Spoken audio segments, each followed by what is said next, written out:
Hello and welcome to WION World is One. I'm Ghadi Francis and this is the West Asia Post.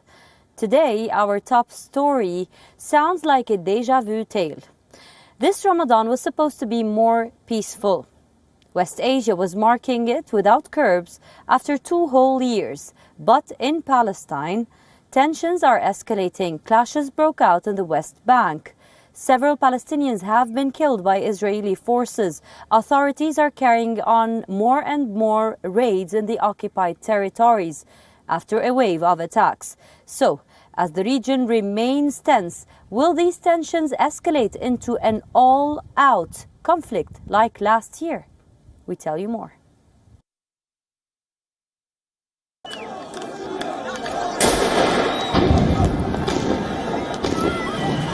Over 16 Palestinians killed, a wave of attacks in Israel, clashes in the Al-Aqsa compound, and the deadliest wave of violence since 2016. Palestinians and Israelis have witnessed an increase in violence, especially over the past month, and now during Ramadan. Several attackers targeted Israeli cities. Israeli forces stepped up raids. There were shooting and multiple arrests, with Palestinians killed across the West Bank. So far, 4 attacks took place in 4 Israeli cities. The attack killed 14 people. On the other hand, Israel increased its raids on Palestinian towns and villages. This led to daily clashes and arrests. Over 16 Palestinians, including teens, have been killed. The rise in violence is not an isolated phenomenon. Palestinians are slamming Israeli policies in occupied territories and lack of any strong leadership.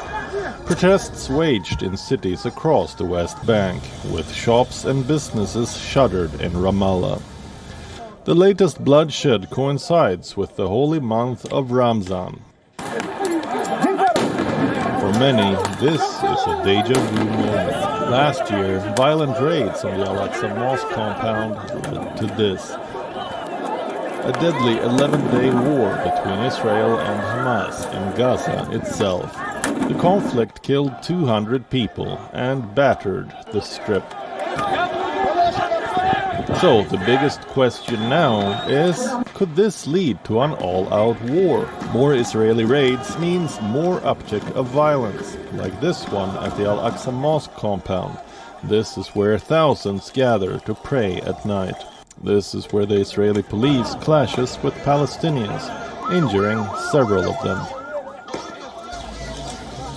Israeli police are said to have entered in force before dawn. Over 59 wounded people were evacuated to hospitals. One of the guards at the site was shot in the eye with a rubber bullet. There is now fears of a new conflict between Hamas and Israel. Hamas has called for a Palestinian general mobilization. They are calling on people to confront Israeli incursions. Tensions have been simmering in the holy city of Jerusalem. This year, the Muslim holy month of Ramadan coincides with both the Jewish celebration of Passover and Easter. In focus is the Al-Aqsa Mosque. This is Islam's 3rd holiest site, a silver-domed mosque inside the 35-acre compound. This complex is referred to as Al-Haram al-Sharif, or the Noble Sanctuary, by Muslims.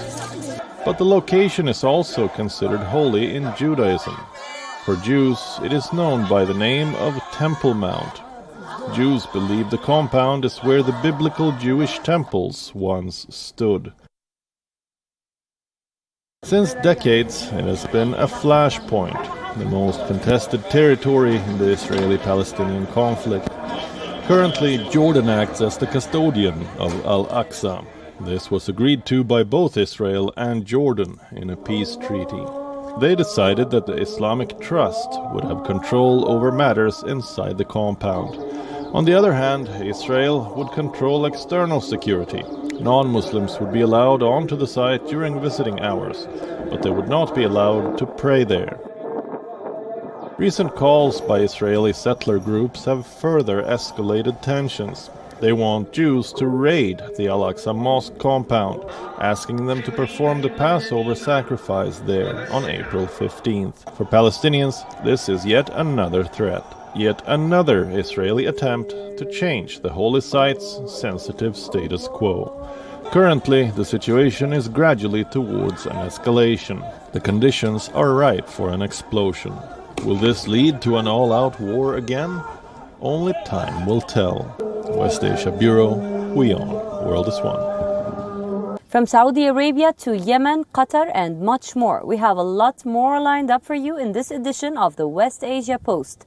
But first, as usual, let's take a look at what else is making the headlines across the region. The World Bank says that the war in Ukraine has multiplied risks for West Asia's poorer countries by raising food and energy prices, and has warned of potential social unrest. A new report has revealed that women and children living in refugee camps in northwest Syria are facing chronic and high levels of violence and depression. Some women in the camps are even forced to engage in what is being termed as survival sex. Lebanon's government has agreed to disburse $15 million to temporarily resolve growing bread shortages in the country, but added that the funds would only last a few weeks.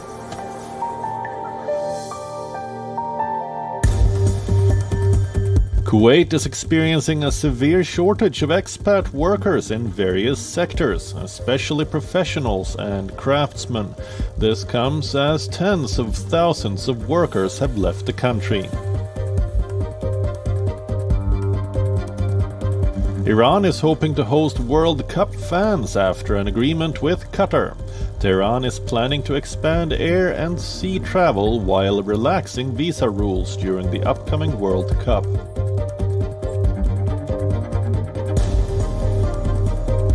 Saudi Arabia has set the limit of 1 million Hajj pilgrims this year. Riyadh says Muslims from inside and outside the country will be able to perform the Hajj, providing they are fully vaccinated against COVID-19 and no older than 65.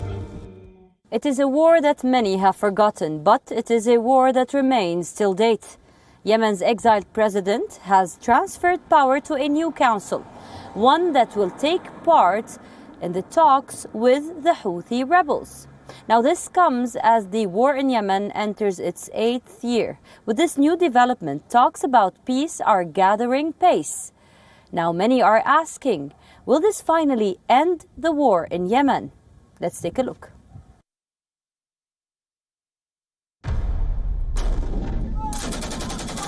The war in Yemen began 7 years ago. In 2015, a Saudi-led coalition intervened in the West Asian nation.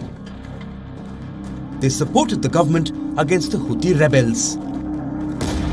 The Houthis had already seized parts of the country, including the capital. Thus began a bloody conflict that continued for years.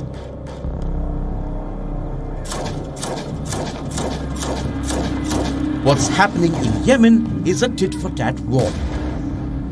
Strikes followed by retaliatory strikes and then preemptive strikes.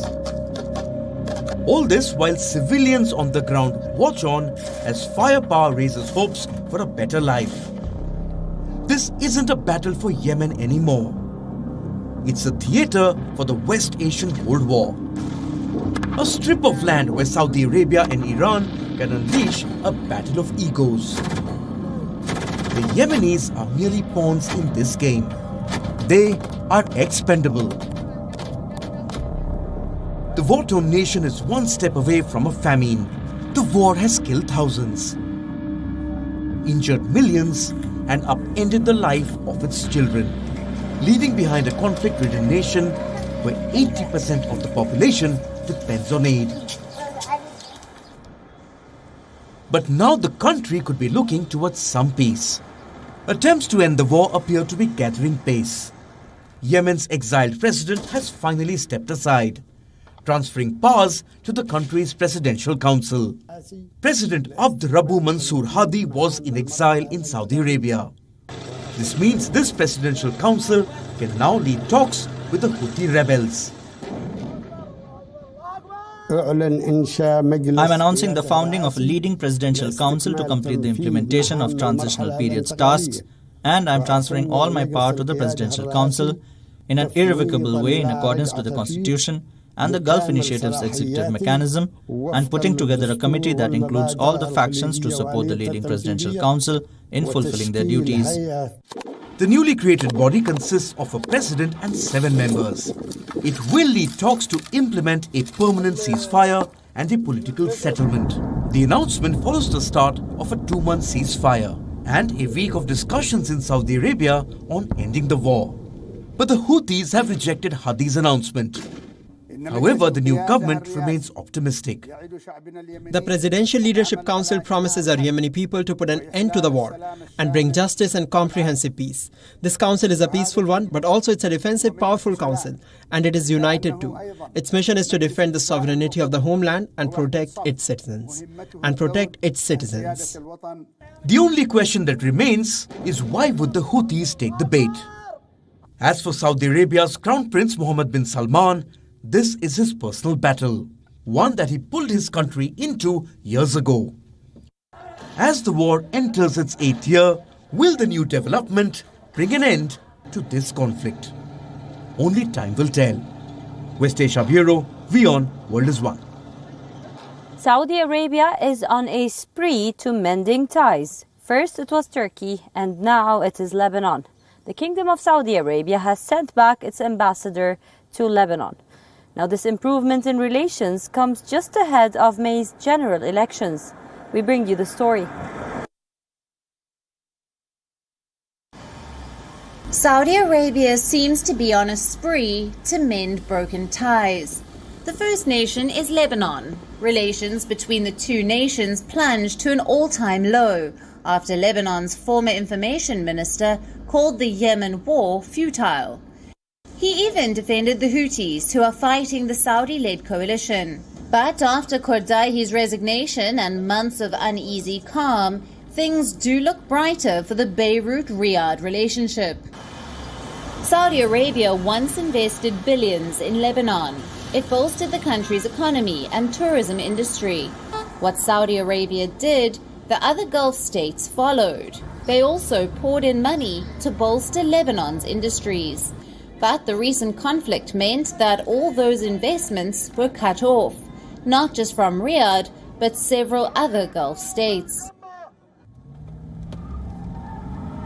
Saudi Arabia was concerned about 2 things. 1, the smuggling of illegal pills into the Gulf, and 2, the growing influence of the Hezbollah. So the diplomatic crisis led to a blanket ban. No Lebanese exports were allowed in the kingdom. This further crippled Lebanon's industries that are already reeling from an unprecedented economic crisis. But now there seems to be a significant improvement. Saudi Arabia and Kuwait returned their ambassadors to Beirut, a move that slowly thaws the diplomatic crisis. Saudi ambassador hosted a dinner for Lebanese leaders, while Prime Minister Najib Mikati said he will visit Riyadh this month. However, the timing of Riyadh's rapprochement is not a coincidence. Lebanon will go to polls next month. Beirut has always seen an increase in foreign meddling ahead of polls. This especially as Saudi Arabia's key Sunni ally in Lebanon suspended his political career. Former Prime Minister Saad Hariri announced his exit from politics in January, leaving a massive vacuum in the country's Sunni leadership. But it's not just Lebanon that Riyadh is building bridges with.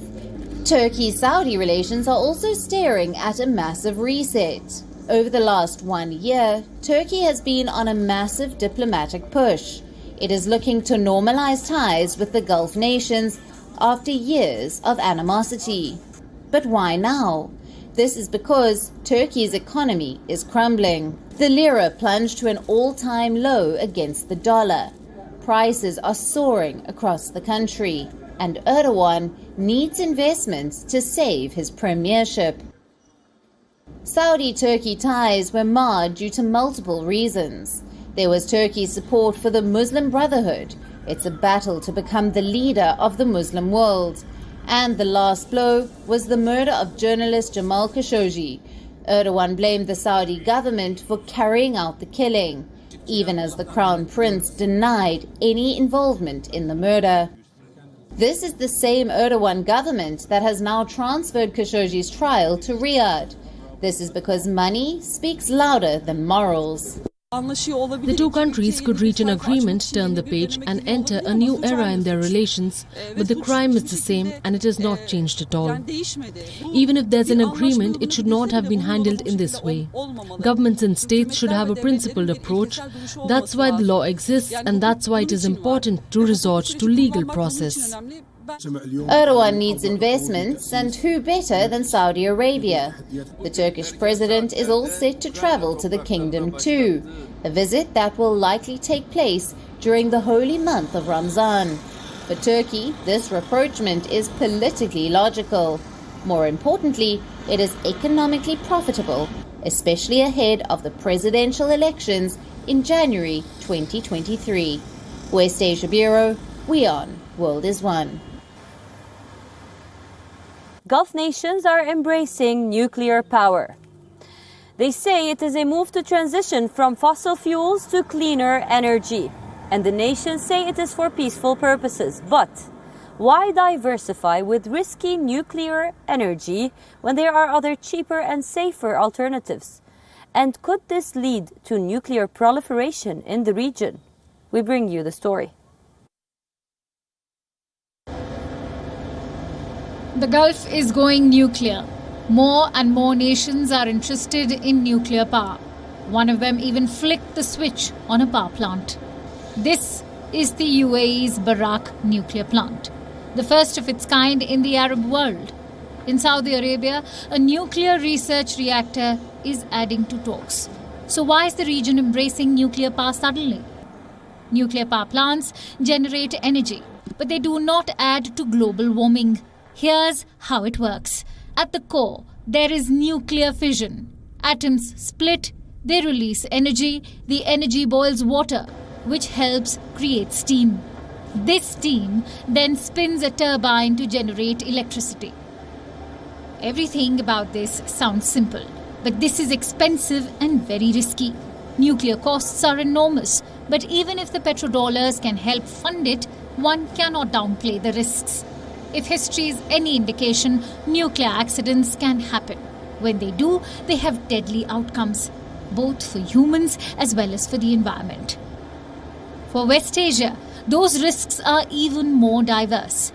Given the uniqueness of the region, if an accident were to happen, there would be layers of implications. 1, it could disrupt trade and gas revenues.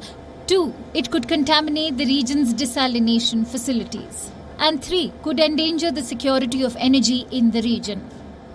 Currently, West Asia has 2 active nuclear power facilities. One is the Bushehr nuclear power plant in Iran, and the other is the Barakah nuclear power plant in the UAE. Bushehr has 1 operational reactor, while the Barakah has 2 operational reactors. This means nuclear power development is still in its early stages here, but the Gulf nations are planning to ramp it up. They are using nuclear power to shift to a cleaner energy and meet their net zero emissions targets. But the same climate change could even damage the plants. Extreme heat waves could damage nuclear plants, leaving behind radiation footprints. Another deterrent could be regional rivalry. Nations can use one nuclear power program to build up the infrastructure, indicating that they could develop the capability for nuclear weapons. Nuclear energy could help with the global energy transition away. They can help countries move away from fossil fuels. But there is an inherent paradox with nuclear power. You don't know whether it will help you or damage you. The case is the same with West Asia. West Asia Bureau, WION World is One. Qatar has opened its Olympic Museum with installations and objects showing the history of sports, from chariot racing in ancient times to Formula One in the present. The treasured items in the Doha collection include boxer Muhammad Ali's gloves and driver Michael Schumacher's Ferrari. We tell you more. Muhammad Ali's boxing gloves, a Ferrari driven by Michael Schumacher, and a shirt once worn by football legend Pelé. Welcome to Qatar's 321 Olympic and Sports Museum, one of the world's largest sports museums. Its doors were opened this month by sporting celebrities and members of the Qatar royal family. The building is enveloped in 5 rings, referring to the Olympic symbol, of course. The museum has been built around the Khalifa International Stadium, and most famous of the 8 venues which are hosting the World Cup. This museum specifically looks at both the Olympic and the sports and how the intersection of that from a historical perspective, but also from a Qatar perspective. And you don't find a lot of this in the region. So it was very important for us to make sure that this legacy is set in place and is very understood how we fit in the timeline. One of the most imposing objects here is this Mesoamerican game hoop. It was used as a goal in a ball game played by people. It was part of the Mayan culture in Mexico in 600 AD. The game was said to be brutal and could sometimes precede rituals. Other installations take you further back in history, to the chariot races of ancient Rome, the first Olympic Games, and archery from the Ottoman era. So we cover the ancient history of the Olympic Games and we bring it forward into the modern, allowing people to see how that transitioned into the movement that we see today, right? It's not a straight line, so you'll have to come in to see where that gets picked up again. But we do want people to see that this is something that sport is in our past, it's in our present, and it's part of our future. Some of these items here are from recent history. Many will have special meaning for those who come here, like the boxing gloves used by 18-year-old Muhammad Ali. Jamaica's iconic bobsled from the 1988 Olympics is also here. In total, the museum showcases more than 17,000 pieces of sports memorabilia from across the world. There is even a whole room dedicated to torches, once ignited in previous Olympic Games.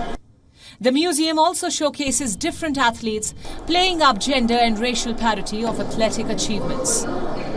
We really wanted to bring something to the table where you could walk in and hopefully, no matter who you are, see a little piece of yourself reflected in one of the galleries. West Asia Bureau, WION World is One. West Asia is not without its share of culture, beauty, and oddities. In our next segment, Curiosities, we bring you some heartwarming stories from the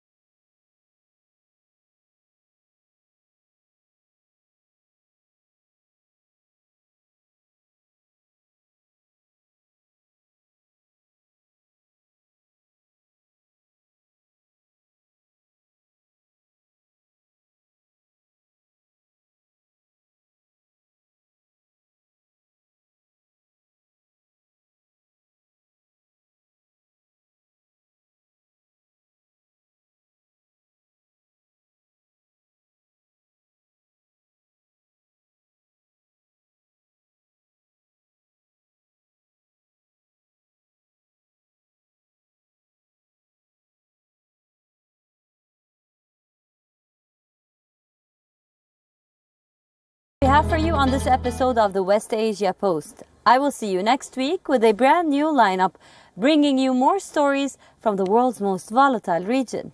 Until then, stay safe. I am Ghadi Francis, coming to you from Lebanon, and you're watching WION World is One.